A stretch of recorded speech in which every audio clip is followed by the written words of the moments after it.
Okay जी। Second part introductory session का blockchain का। हम पहले इसको समझते हैं कि जो बैंकिंग ट्रांजैक्शन है वो कैसे होती है। बड़ा सिंपल सा प्रोसीजर है।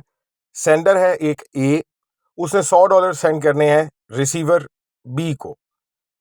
तो क्या होगा, सेंडर एक रिक्वेस्ट जनरेट करेगा कि उसके अकाउंट से $100 ले लिए जाएं और रिसीवर को $100 दे दिए जाएं।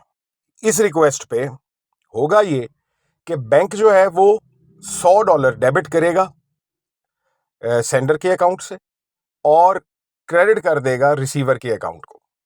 बड़ा सिंपल सा प्रोसीजर है। इसके अंदर एक डेबिट ट्रांजैक्शन है, एक क्रेडिट ट्रांजैक्शन है, डबल एंट्री सिस्टम है। डेबिट करेगा, सेंडर का $100 कम हो जाएगा, रिसीवर को $100 मिल जाएगा, उसके अकाउंट में क्रेडिट हो जाएगा। ये काम बैंक का सर्वर करेगा या बैंक करेगा मैन्युअली। अभी जो इलेक्ट्रॉनिक फंड्स ट्रांसफर हैं वो तमाम के तमाम इलेक्ट्रॉनिक ट्रांजैक्शंस डिजिटल ट्रांजैक्शंस पे हो रहे हैं।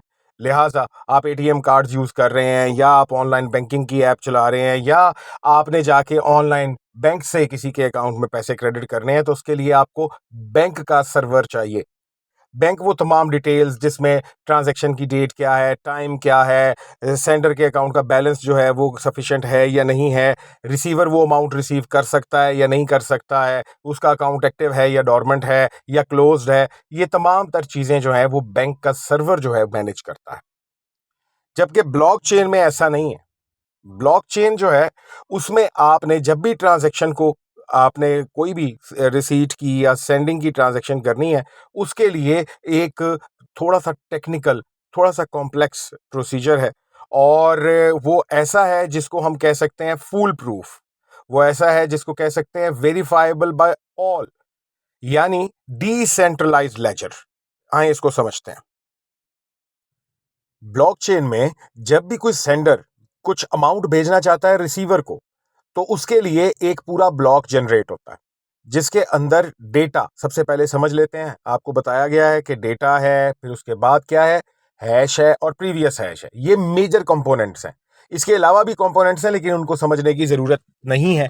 जिन लोगों को बहुत ही इन डेप्थ एनालिसिस की ज़रूरत है उनके लिए जो है वो एक स्पेसिफिक वीडियो जो टेक्निकल एस्पेक्ट्स को तमाम को डिस्कस करेगा वो हम बना देंगे।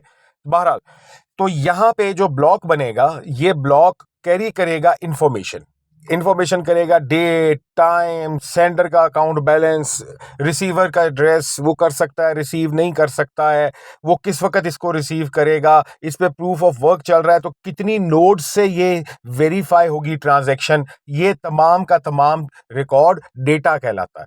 ये तमाम डेटा है। मिसाल के तौर पे $100 जो है वो अपने ब्लॉकचेन के जरिए भेजने हैं, तो सेंडर के अकाउंट से $100 सिर्फ डेबिट होके आगे क्रेडिट नहीं हो जाएंगे।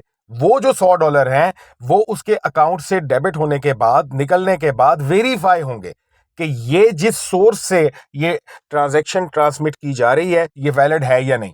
उसके लिए ये नोड्स के ऊपर इस तमाम ब्लॉक को घुमाएगा, मतलब ये सर्कुलेशन में आएगा ये वाला ब्लॉक और इसकी वेरिफिकेशन होगी। जब ये वेरीफाई हो जाएगा तो उसके बाद ये $100 सीधा रिसीवर के पास पहुंचेगा और रिसीवर के वॉलेट में क्रेडिट होने से पहले फिर एक बार वेरीफाई होगा। यानी यहां दरमियान में कोई सेंट्रलाइज्ड बैंक नहीं है, कोई थर्ड पार्टी नहीं है।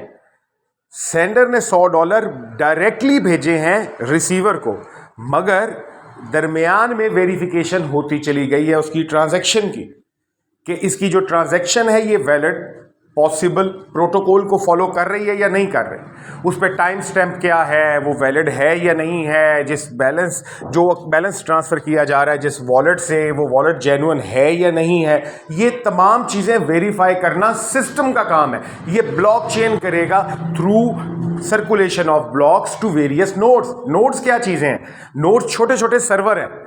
हजारों की तादाद में लोग प्रूफ ऑफ वर्क और प्रूफ ऑफ स्टेक के जरिए इन ट्रांजैक्शंस को वैलिडेट करते हैं और उनको उसका पैसा मिलता है। वो पैसा क्रिप्टो करेंसी की शक्ल में होता है। जैसे ब्लॉकचेन वैलिडेटर बिटकॉइन का है तो उसको बिटकॉइन में, इथीरियम का है तो इथीरियम में पेमेंट मिलती रहेगी। तो ये वैलिडेटर्स कहलाते हैं। ये जो नोड्स होते हैं इनको समटाइम्स सुपर नोड्स भी कहा जाता है। तो वो काम जो पहले बैंक का सर्वर कर रहा था एक थर्ड पार्टी का, वो काम अब सैकड़ों, हजारों, बल्कि अब लाखों सुपर नोड्स करते हैं और ब्लॉक को वेरीफाई करने के बाद ही उस ट्रांजैक्शन को ट्रंकेट करते हैं, पोस्ट करते हैं। इसमें किसी भी किस्म का कोई हैकिंग का इशू नहीं हो सकता।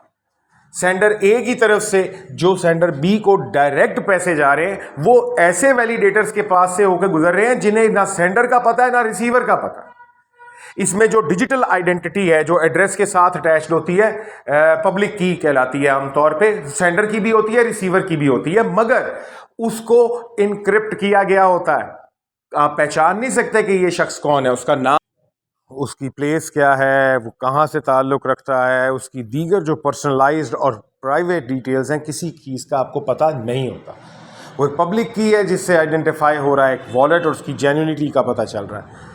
लेकिन ये तमाम की तमाम लेजर जो मेंटेन हो रही है सैकड़ों, हज़ारों नोड्स के ऊपर, सिर्फ एक सेंट्रल बैंक की तरह नहीं।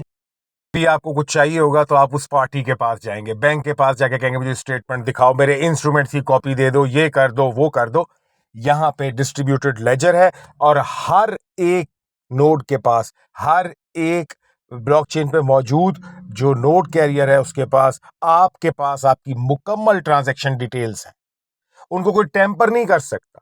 आपकी आइडेंटिटी जरूर छुपी हुई है मगर आपकी ट्रांजैक्शन की जो जेन्युइनिटी है वो कभी भी चैलेंज नहीं हो सकती, क्योंकि वो सैकड़ों, हजारों सिस्टम्स के अंदर महफूज है।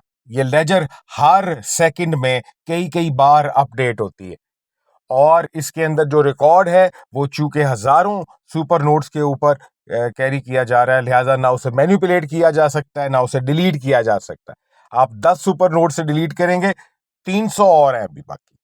तो ये फुल प्रूफ मैकेनिज्म है ब्लॉकचेन का जो अनबीटेबल है और इसीलिए ये फ्यूचर है। कोई सवाल है तो पूछें।